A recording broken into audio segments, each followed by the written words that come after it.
இந்த 18 வயசு சிறுவன் மகாராஷ்டிராவில் காவடியா என்ற ஒரு ஹில்லில் மலை உச்சி எட்ஜில் ஒரு போராட்டம் பண்ணிட்டு இருக்காரு. அது எதுக்குன்னா, அந்த நபர் ஒரு ஐஃபோன் மொபைல் ஒன்று வாங்கியிருக்காரு. அதுக்கு இஎம்ஐ கட்டணும். அது கட்ட முடியாமல் ரொம்ப ஸ்ட்ரகிள் பண்ணிட்டு இருக்காரு. அந்த இஎம்ஐ பில்லை அவருடைய பேரண்ட்ஸ், அவருடைய அப்பாவை கட்ட சொல்லி அவர் பார்த்தீங்கன்னா நிறைய கெஞ்சி கேட்டிருக்காரு. அவர் எந்த ஒரு பதிலும் சொல்லலை. கடைசியாக பார்த்தீங்கன்னா இந்த மலை உச்சியில் நின்று போராட்டம் பண்ண ஆரம்பிச்சாரு. கிட்டத்தட்ட 3 மணி நேரம் அங்கே நின்று பயங்கரமாக போராட்டம் பண்ணியிருக்காரு.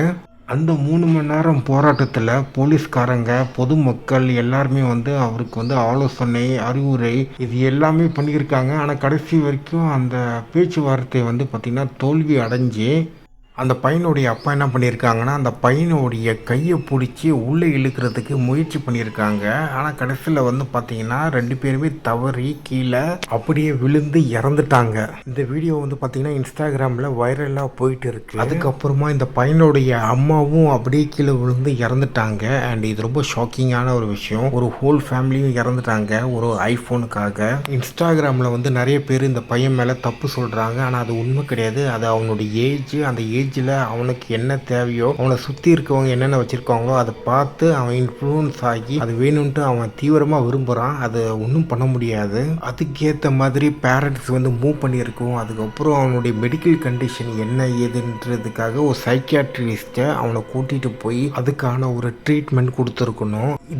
இதுதான் சரியான ப்ராசஸ். இதை தவிர்த்து பார்த்தீங்கன்னா பேரண்ட்ஸும் பார்த்தீங்கன்னா பசங்க கேட்குறத வாங்கி தராமல் அப்படி பிடிவாதமாக அவங்களும் பார்த்தீங்கன்னா ஒரு போராட்டம் மாதிரி பண்ணிட்டு இருப்பாங்க. அது ரொம்ப ஆபத்தானது.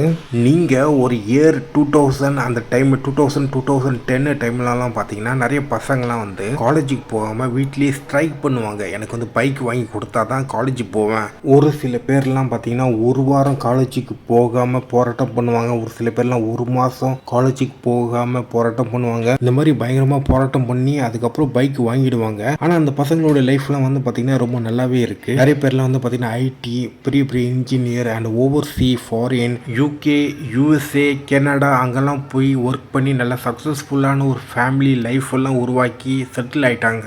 மகாராஷ்டிராவில் நடந்த சம்பவம் ரொம்ப சோகமான சம்பவம். இந்த 3 உயிர் பார்த்தீங்கன்னா ரொம்ப அப்படியே போயிடுச்சு. அண்ட் இப்போ அந்த இடம் பார்த்தீங்கன்னா ஒரு டூரிஸ்ட் ஸ்பாட் மாதிரி எல்லாரும் சுற்றி பார்த்துட்டு போகிறாங்க. அவங்க விழுந்த இடத்த ஒரு மொபைல் ஃபோனுக்காக நடந்த பிரச்சனை. ஆனால் இப்போ பல்வேறு மொபைல் ஃபோனில் அந்த இடத்த வீடியோ பதிவு பண்ணி அவங்க இந்த இடத்துக்கு வந்ததாக ஒரு காட்சி, அதாவது மற்றவங்கிட்ட காமிக்கணும்ல, அதுக்கு ரெக்கார்ட் பண்ணிட்டு போகிறாங்க. அண்ட் ஆக்சுவலி ரொம்ப கஷ்டமாக இருக்குது இந்த நியூஸ்.